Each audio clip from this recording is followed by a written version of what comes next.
সমন্বিত কৃষি খামার করে বছরে 4 থেকে 5 লাখ টাকা ইজিলি লাভ করা সম্ভব।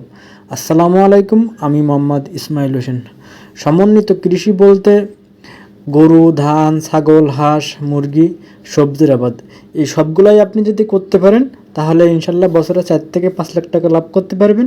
যেভাবে আমরা কিভাবে করি ইনশাল্লাহ ঠিক ওইভাবেই আজকে আমি আপনাদের মাঝে তুলে ধরার চেষ্টা করব।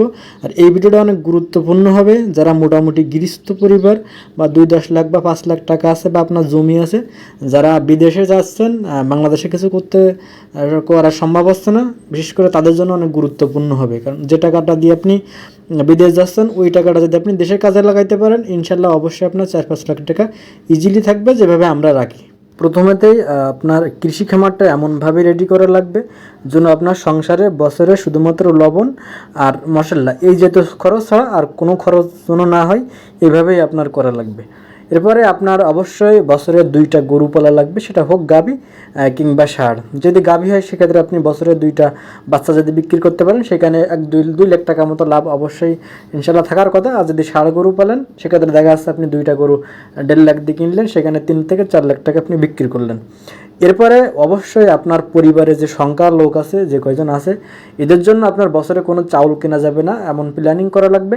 আপনার পরিবারের যে চাহিদা আছে চাউলের, অবশ্যই সে ধানটা আপনার নিজের উৎপাদন করা লাগবে, এটা টোটালি কোনোভাবে বাইরের থেকে কেনা যাবে না। এরপরে আসেন, কিছু ছাগল পাললেন, কিছু হাঁস, মুরগি, মাছ। আর সবজির আবাদ অবশ্যই এমন করা লাগবে যে আপনার সবজির আবাদটা 2 বিঘে বা 2.5 বিঘের মতো জমি থাকা লাগবে, যেগুলো আপনার 2 মাস 3 মাস পর পর যে সবজিগুলো ওঠে, বা আপনার এমন সবজি আবার চাষ করা যাবে না যেটা আপনার 1 বছরের ফসল। আপনার দেখা লাগবে যে আপনার ওই ফসলের ইনকাম দিয়ে আপনার সংসারের যাবতীয় খরচ, আপনার যে গরু কেনার কথা বললাম, এই গরুর পিছনে যে খাবার দাবার খরচ এই সবজির ভিতর থেকে আসবে, বা আপনার হাঁস, মুরগি, ছাগল যেগুলো পালার কথা বললে সবগুলোই খরচই আপনার প্ল্যানিং করা লাগবে যে আপনার জন্য সবজি থেকে আসে। বিশেষ করে আপনার ছাগলটা কিন্তু অনেক গুরুত্বপূর্ণ একটা বিষয়। আপনি 2-5টা ছাগল পালার চেষ্টা করবেন।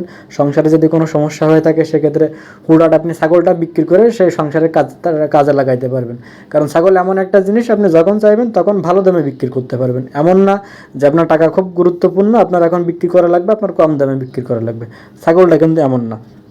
আর বিশেষ করে হাঁস আর মুরগিটা, এটা আপনার মাংসের চাহিদাটা আপনার সংসারে মিটাবে, যার জন্য আপনার কোনো মাছ মাংস কেনা লাগবে না। কারণ মাংসের চাহিদা বলতে আপনি চাইলে একটা হাঁস মুরগি যদি ঠিক মতো পালেন 10-20টা করে, আপনি মাংসও খাইতে পারবেন, আপনার ডিমের চাহিদাটাও মিটবে। কারণ ডিম ছাড়া আমাদের গ্রামে সাধারণত কোনো ফ্যামিলি চলে না। আর এখন আসেন মাছের কথা। মাছ আসলে এটা পরিবেশ পরিস্থিতির উপরে নির্ভর করে। যদি আপনার ওইরকম পরিবেশ পরিস্থিতি থাকে তাহলে অবশ্যই মাছ চাষটা করবেন। আর মাছের কিন্তু সবথেকে বেশি লাগে কৃষির ভিতরে। এখন মাছের সবথেকে বেশি লাভ হওয়ার পরেও সবাই চাইলে করতে পারে না, কারণ এটা জমির একটা ব্যাপার থাকে, একটা পরিবেশের দরকার থাকে, তাহলে মাছ চাষ করা যায়। এখন আপনার পরিবেশ থাকলে অবশ্যই মাছ চাষ করবেন। মাছ চাষে বাংলাদেশের সবথেকে বেশি লাভ, মানে কৃষি সেক্টরের ভিতরে, না আমার অভিজ্ঞতা যেহেতু আমার মাছ চাষে মেন বিজনেস। এখন আসেন সবথেকে গুরুত্বপূর্ণ বিষয় যেটা, আপনি এই লাভটা হয়তো অনেকের ভিতরে আপনাদেরকে বের করে নিতে পারবেন না। কারণ সবথেকে ইম্পর্টেন্ট বিষয় হচ্ছে আপনার খরচ, মানে এই কাজগুলো কী করবে আপনার। এই যে আমি সিস্টেমটা দেখালাম যে গরু, ছাগল, হাঁস, মুরগি, মাছ, সবজি, এই কাজটা কী করবে, এই কাজ অবশ্যই আপনার নিজের করা লাগবে। আর নিজে যদি করতে না পারেন তাহলে এই টাকা কিন্তু কখনোই কোনোভাবেই লাভ করা সম্ভব না। যারা অলস মানুষ বসে থাকতে চান তাদের জন্য কিন্তু কৃষি না, অবশ্যই আপনার প্রচুর পরিশ্রম করা লাগবে। কৃষিকাজে পরিশ্রমের বিকল্প কিন্তু নেই। আর বিশেষ করে যারা বিদেশ জানে, দেশে কাজ না করে বিদেশে যারা ইনকাম করেন এই টাকাটা অবশ্যই কিন্তু আপনারা হাড় ভাঙ্গা পরিশ্রম করেন, তার থেকে কিন্তু কম পরিশ্রম দেশে করলেই এই টাকাটা লাভ করা যায়।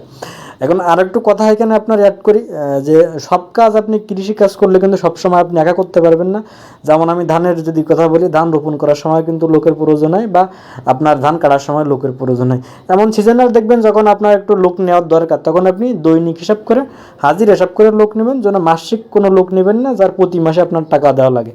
যদি প্রতি মাসে টাকা দেওয়া লাগে সেক্ষেত্রে কিন্তু আবার লাভ করতে পারবেন না। সর্বশেষ আপনাদের আরও একবার বলি যে বছরের লাভটা আমরা কিভাবে ধরি। আমরা সারা বছর যেভাবে চলি আপনার এই কাজগুলা করে, এর ভিতরে আমরা যে গরু 2টা বা বেশি, আমি যেহেতু গরু আপনার বেশিই পালি, 8-10টা গরু পালি, তো স্বাভাবিকভাবে আমার এলাকার মানুষ এভাবেই পালে, ম্যাক্সিমাম বাড়িতে আপনার 2টা বা 1টা গরু থাকেই।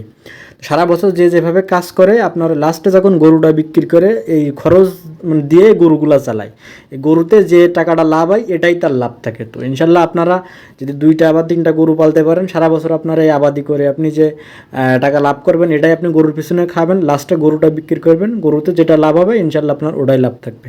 আশা করি সবাই বুঝতে পারছেন। এরপরে যদি কারো কোনো প্রশ্ন থেকে থাকে অবশ্যই কমেন্ট করবেন। আপনি কোন এলাকা থেকে ভিডিও দেখছেন আমাদের কমেন্ট করে জানাতে পারেন।